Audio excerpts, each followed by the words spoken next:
soybeans, we set aside the last Monday as Memorial Day. Memorial Day, formerly known as Decoration Day, is the only American holiday dedicated to our military dead and their sacrifices. Fittingly, today is commemorated with speeches, reunions, and parades. And yesterday, Ministers Robert Greene and Dave Vandeman conducted solemn and uplifting Union Church services. The traditional and central theme of Memorial Day since 1866 has been a call of remembrance to each succeeding generation of Americans to honor the memory of all those men and women who gave their lives in the service to these United States. Indeed, an axiom recounts that all of us are only one generation away from being forgotten. The necrology of the immediate Vermont community who paid the ultimate price, Civil War, there's over 100. World War I was Ernest Atherton, Henry Brown, Ralph Brown, Cletus Heaton, Harvey Mendenthal, Haley Phillips, William Ralston, Carol Rankin, and Wendell Tingler. In World War II, we lost Virgil D. Brown, Glenn Dye, Wallace Hopkins, George McDonald, Lyle Shank, Daniel Snowden, Billy Smith, Billy Ward, and Russell Young. In Korea, we lost Norman Dane Cox.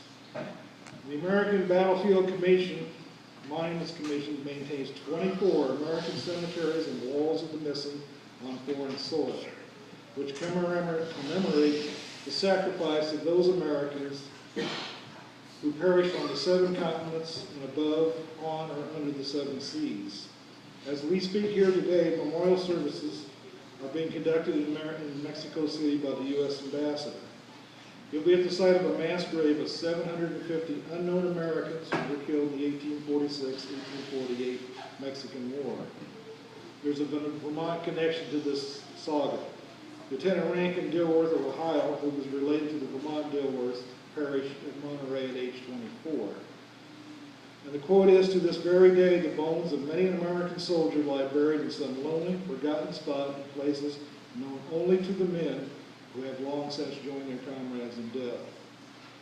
The names of our honored dead engraved on granite shafts within the 25 acres of the Vermont Cemetery record more than lives lost in battle. They grimly tabulate the price of freedom paid in blood and sorrow. In World War I, military chaplain, the Right Reverend William Harvard said, the greatest glory of the freeborn people is to transmit that freedom to their children. Each name evokes our own personal recollection of faces, memories, and a painful recollection of a tragedy. A name I did not read, but is engraved on panel 23W, line 16 on the Vietnam Wall in Washington, D.C., is that of John Robert Maxson, formerly of Table Grove. I remember John best as a smiling, blonde-haired teenager that I sat behind in Nelson Snowden's government class in 1964 and 65. He was a year ahead of me. He never gave me any grief. He was very pleasant. John graduated from BIT in 66, got a job at International Harvester in Canton. He married Jerry McDonald Bushnell on February 25, 1968. John was inducted into the Army a week later on March the 4th, 1968.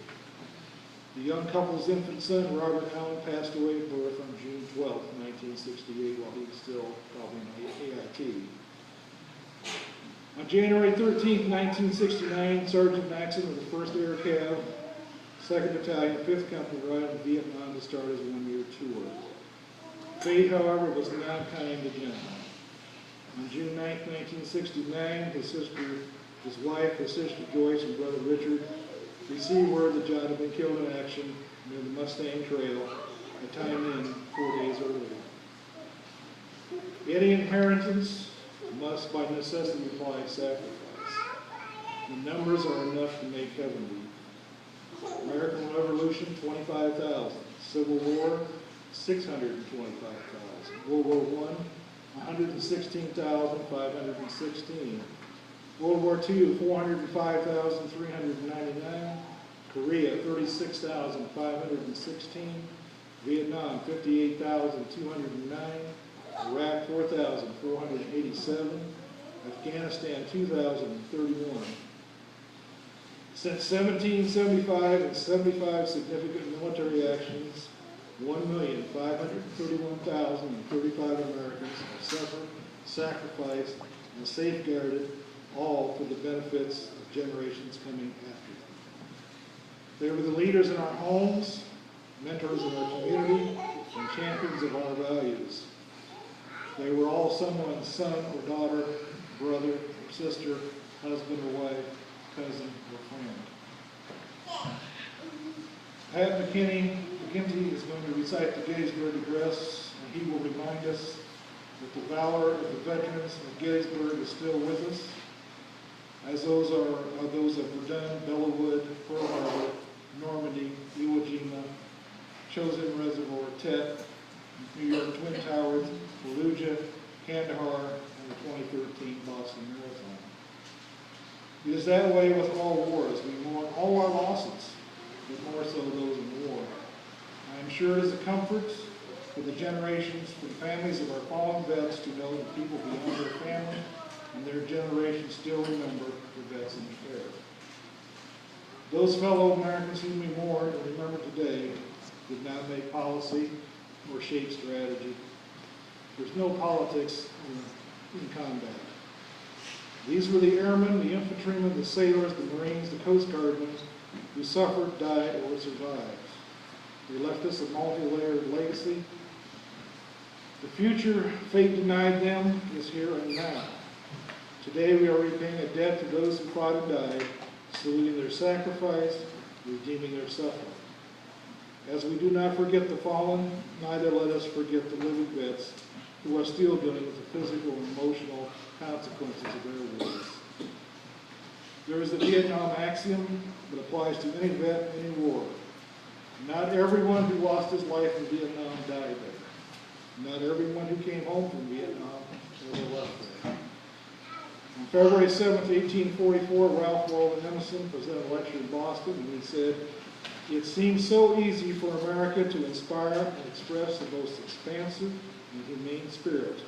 We are newborn, we are free, we are healthful, we are strong. America should speak for the whole human race. It is a country of the future. It is a country of beginnings, of projects, of designs, and expectations."